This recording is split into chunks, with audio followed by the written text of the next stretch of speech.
我不是 Anna Sui， 我是就Sui。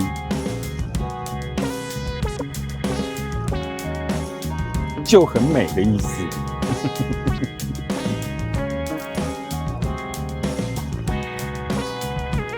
我知道我赖皮，我上一部片呢说我不想拍了。其实呢，我到现在我是觉得这次我拍长片呢，开始剪长片之后呢，我就有发现，这个拍片呢会有一个瘾，就像烟瘾、酒瘾，我不能讲毒瘾，对不对？反正那就是像一个瘾头一样。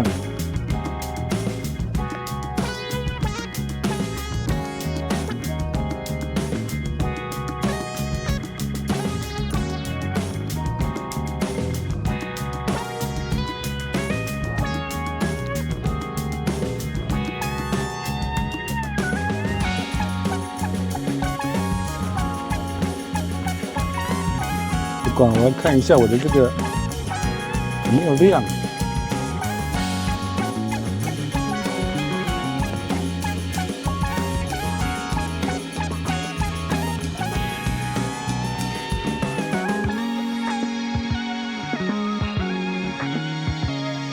有亮就是有在收音啊。我前几集呢太舒服了。我又是戴帽子，又是戴墨镜，然后把自己都全部遮起来，这样会有流量，才会有鬼，才有鬼。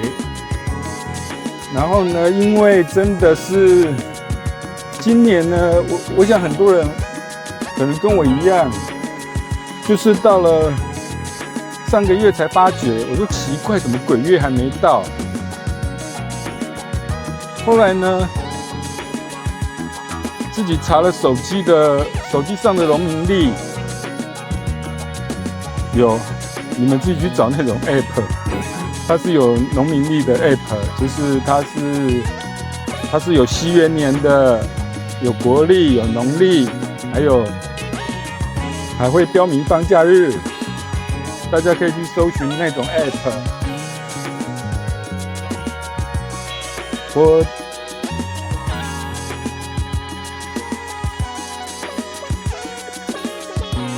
让我搔首弄姿一下。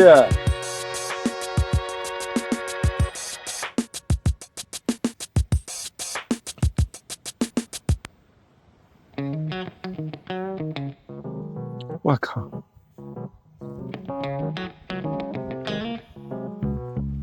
今年呢，我就是看了那个之后，我才知道今年呢是很稀有的那种闰6月。我听过闰2月，就是农历的。我听过闰2月，我真的还没有听过闰6月，就很稀有吧。我还在想说，那它的一般的24个节气怎么办？它要怎么排列呢？我是还没有 Google 啦，如果有知道的呢，可以跟我讲一下为什么它闰6月的时候，不是为什么，就是它闰6月的时候，它24个节气是要怎么安排呢？要怎么排列呢？回到刚刚我讲的瘾头呢，它就是一种我在拍片的时候呢，可以，因为我已经有点比较习惯镜头了，比较可以侃侃而谈。然后呢，它变成一种我生活上抒发的管道。这时候我才了解为什么之前呢，听很多的 YouTuber 讲说，他们拍了很多片都囤起来，都懒得剪，或者是不想剪，因为他们可能就是像我这样子有一个瘾头了，然后可以抒发自己的心情，可以在拍片的时候呢，让自己的压力得到缓解，所以呢，可能就这样一直拍，可是呢，它的后置呢却是非常麻烦的。我后面几部片呢，我都好想，我真的不想剪，我因为我光是一个上字幕就可以把人搞到人仰马翻。因为这个 AI 呢，它的判别呢比较笼统吧，也不是笼统，就是如果我们讲成语或者是讲比较难一点的字，它就没有办法去配出来啊。它可能就是它可能要你讲话讲得非常简单，比如说这是一本书，这是一把钥匙，这样呢它就很容易判别出来。可是呢，通常成语呢都判别不出来。还有，当然英文也是比较容易判别得出来，它英文比较不会出错，可是中文呢就会非常会出错，判别有误这样。然后我发现呢，我在我用翻译软体的时候呢，我用 Google 的翻译呢，我发现因为它 YT 的那个最大，它的标题呢只可以塞100个字。这时候我就发现，你英文100个，它是一个单字，它不是一个单字哦，它是就一个英文字母哦，那就算一个字哦。后来我就发现，我们中文标题呢可能才写了10个字，可是呢我把它翻译成英文的时候呢，已经超出了100多个字，甚至200个字。所以啊，为什么他们说我们中文比较难，然后中文的那个我们一般在日常生活用到的字呢，就有1万多个到10万个。可是英文不同啊，英文他们就几百个、几千个单字就可以够日常生活用了。所以从这里看得出来啊，就是我们中文呢很简单的几个字呢，他们要用一大堆的英文字去做解释。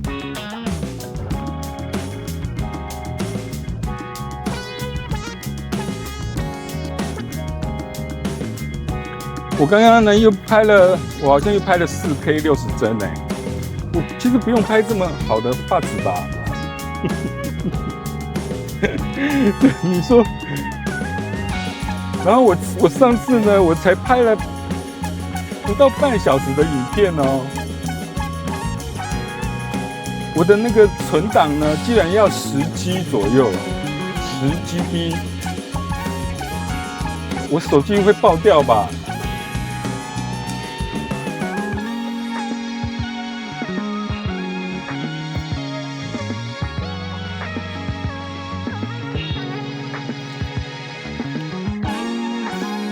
所以咯，就延续刚刚的话题呢，就是会个影头嘛，然后就拍，然后到后面又不想剪，就会囤片。可是我不同，为什么呢？因为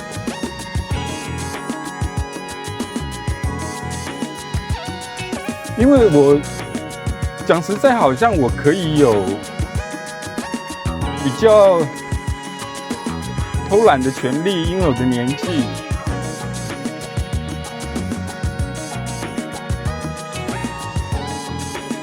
可是呢，这好像又牵扯到我的人设问题耶，我好像不能把自己说得太糟糕。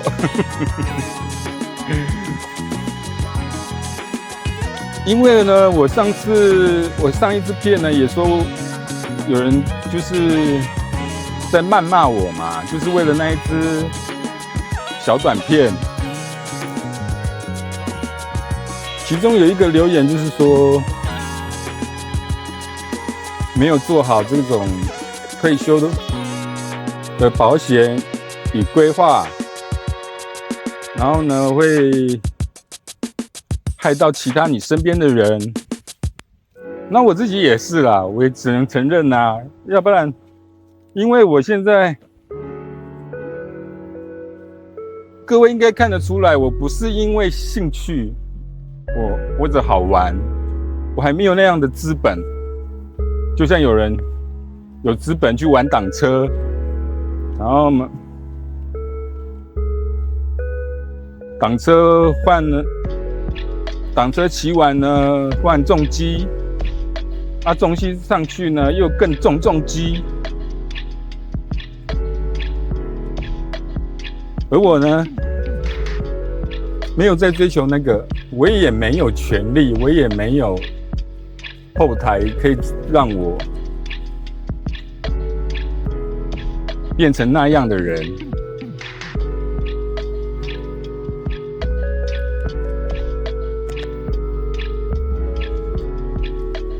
我为什么后来尽量呢不要一直在把片剪来剪去？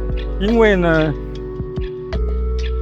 后来在这个 YT 界呢，现在呢，阿弟也有提过，然后九妹好像也有提过，就是说现在的拍摄的那种风气呢，它又在流行一种慢活的、慢慢来的，而不是这10年来的那种快节奏啊！我就要给你快，我就喂你快节奏，通常都会那个。可是它现在呢，流行的是一种慢节奏，甚至呢流行一刀未剪。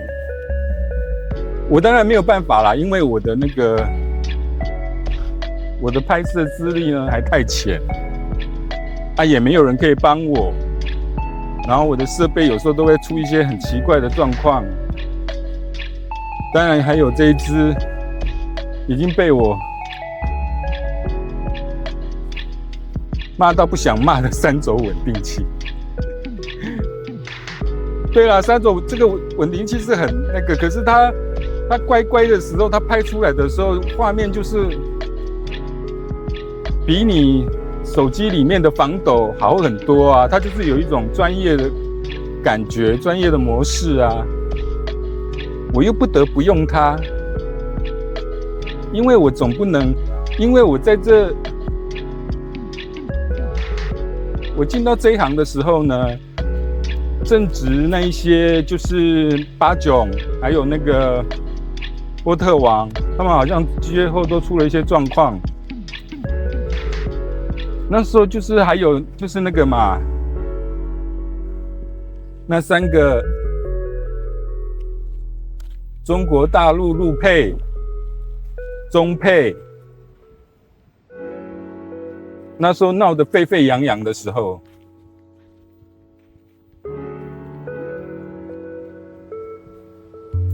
然后呢，这里面有一个在新加坡的女生中国 YouTuber 禁言禁语，我那时候还跟老师讨论，我说她有做起来他的订阅数还有在观看数，他有做起来，可是他的品质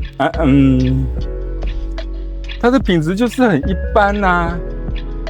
可是在我的立场来说，我觉得最基础的要给观众，比如说清楚的繁体中文字幕，比如说好的收音，至少不要让人家听起来觉得刺耳。然后画面呢，至少呢，不是像那种行车记录器，终于想起来，不是像那种行车记录器或者是巷口监视器拍出来的那种画质啊，这样子。你做这件事情还有意义吗？你这样子品质这么低下的话，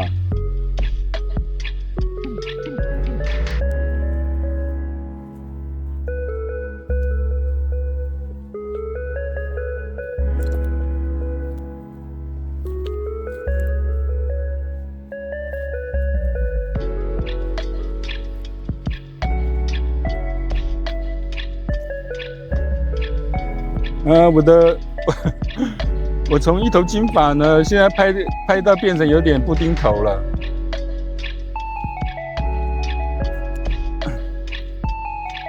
我每次染发呢都是大工程，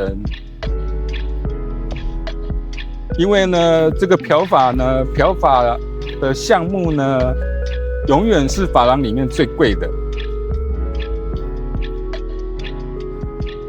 你漂发加染发呢，你好的发廊呢1-2万块跑不掉。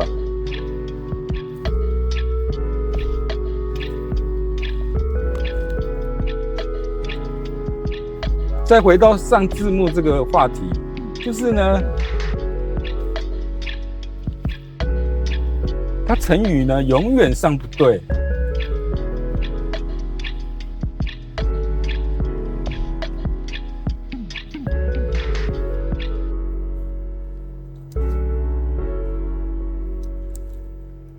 哦，对，我上次就是要上一个标题，在我的那个封面呢上一个。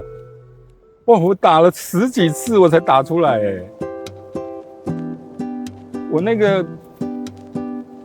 个封面呢，盛世美颜，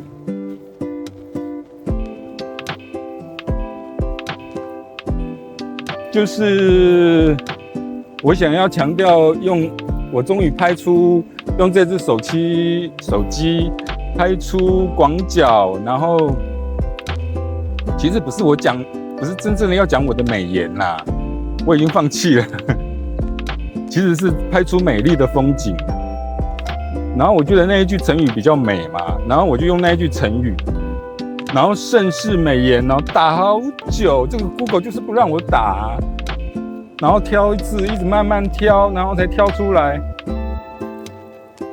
可是盛世美颜、盛世美人，这个成语很多人在用啊。倾国倾城的美貌啊，倾国倾城啊，然后我后面又改了一个封面叫绝世美颜，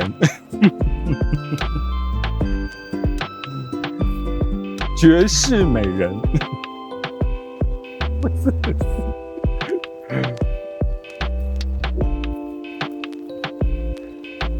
我上部片也有提到啦，我觉得很多时候呢，我的立场呢，当然，我除非是去探讨一个很严肃的话题，要不然，很多人都是想要在 YT 的影片上呢，寻求一点视觉或者是，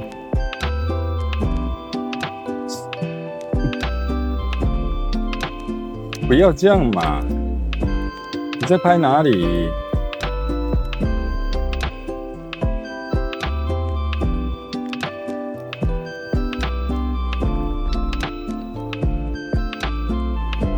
我也不能拍太久，要不然这只手机会那个它的不是记忆体，它的容量呢，它会爆掉。因为其实我应该赶快把它删一删了啦，就是有一些已经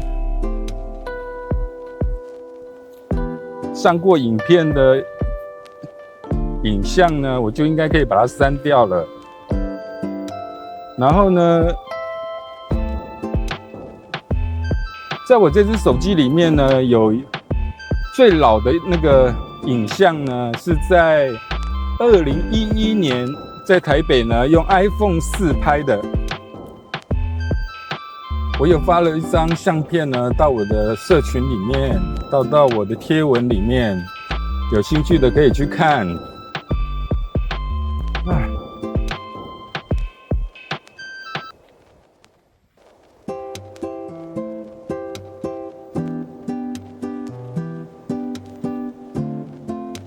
虽然我一开头讲说，有的人我不是那种可以在 YT 玩的那种，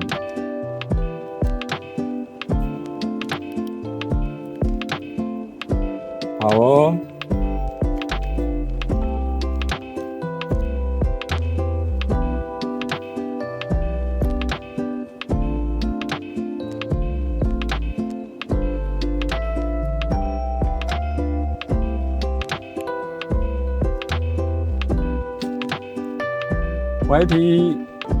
在 YT 上玩的那种人设，因为很多人，我记得呢，我的孙啊，嘛有跟我讲过，说呢，很多其实在 YT 上呢，它有一些潜规则，或者是说，它并非所有翻红的人呢，他是没有好哦，他没有分那么细啊，所以它不像剪映里面分好细，你想要什么你就直接找就可以了。可是它 YT 里面的，他给你的免费音乐就是比较没有分那么的详细，所以要找老半天。那我也不想找，反正听得顺耳就好了。我又不是什么，我又不是大吃店家。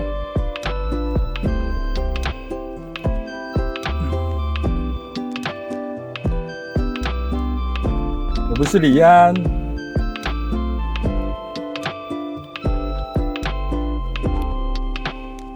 我只是想在 YT 赚点流量啊！如果不嫌弃的话呢，送我一个小红就好了，我不贪心啦。然后可以让我盈利，因为这个 YT 的盈利非常的那个非常的不是坎坷。是非常的严厉耶！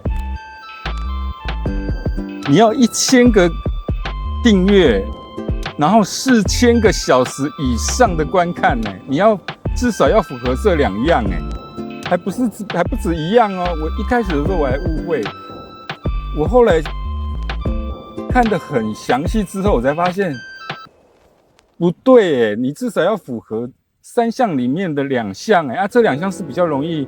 因为它有一个是你秀词好像要几千万的观看，那对我来讲更不可能啊！所以你要符合这2项的话，基本上就很难呢。我知道有人可以啦，可是我就是有人上第1部片可能就已经达到了，可是我就不是啊。通常那个都是一个团队。哦，对，我要谈这个。团队呢很好做起来，可是呢团队日后的问题也比较多，比如说上班不要看，比如说其实我没有在看一些频道，所以我记不太起来。我比较印象中的就是上班不要看，因为他们是办走中奖的嘛，因为我印象比较深刻的就这个而已。像这些团队出来的呢，我基本上我都不爱看。当然啦，最近的陪审团是个例外啦。可是他的编制也没有那么大，他基本上还是审这个主角呢，他去斡旋，他去找资源，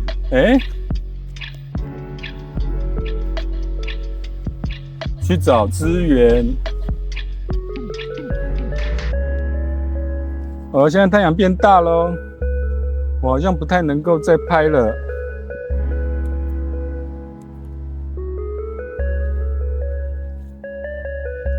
因为这些团队呢，都相继的，就是倒的倒了，然后解散的解散。其实这情有可原啦，因为像你看，像9man、像阿滴，他们都比较不是，都是一个人单打独斗。一开始的时候。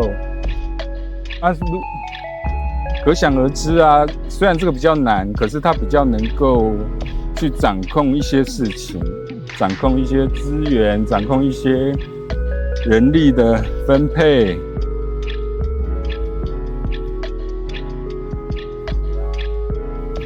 可是真的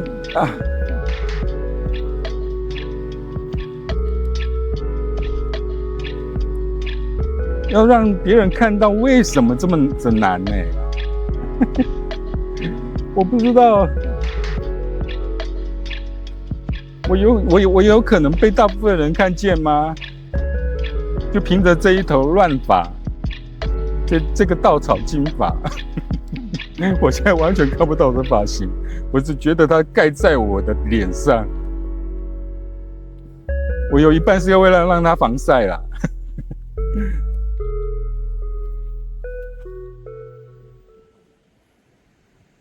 好了，开始要转圈了。我的影片呢，也是跟之前的一样呢，就是接近尾声了。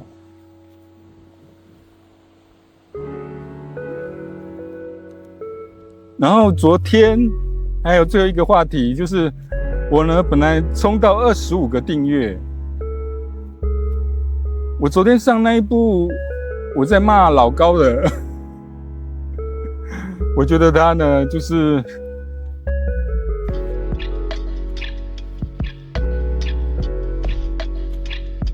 怎么样，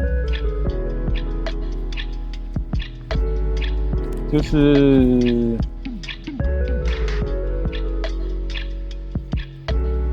什么还卖乖？哎呦，这样子我更不想剪呢。这个3轴稳定器是在闹什么脾气啊？啊！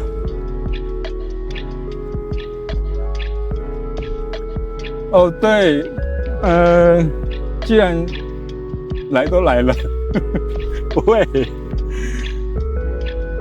既然呢来都来了，拍都拍了，我还是回答一下红茶好了。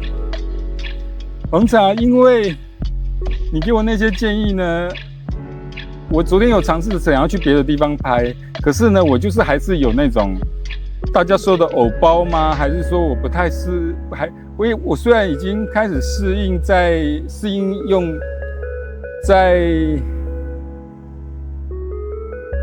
在摄影机前讲话，可是呢，我还没有可以去接受我在人群中拿着摄影机讲话。所以呢，然后呢，你说我可以跟朋友聊天打屁，我刚才已经说了嘛，我不想再有那种很 gay 掰、很假装的人设。我可以很肯定的告诉你，我真的没有朋友。我前2年还有一个朋友，就是在台北，他跟我那时候我们是在做同一行业的时候认识的。那他前2年呢，2年多前呢，他来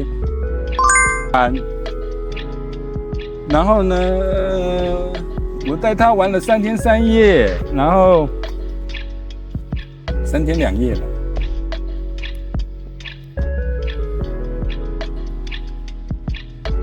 然后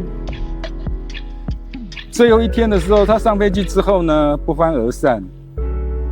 我忍到他上飞机之后，我都还没有发飙。他是到台北之后呢，他传简讯给我呢，我就非常给他一个很严厉的警讯。我说，我们朋友就做到这里了。至于细节呢，我不太方便能够透露。毕竟这还是我的隐私嘛。那不跟这个朋友联络呢，那就代表我完全没有朋友了。我知道这个很多人，我在平常的时候，有时候呢，我去消费啊，我在这里，我去消费，我干嘛？他说啊，你可以给你的朋友什么什么优惠啊什么。我就跟他讲说，我没有朋友啊，这不是玩笑话，我这是非常的，这也不是我调侃自己或去嘲讽谁，嘲讽我自己，没有，我就是没有朋友，我也不会以此为羞或者是为傲，它就是发生了嘛。你看我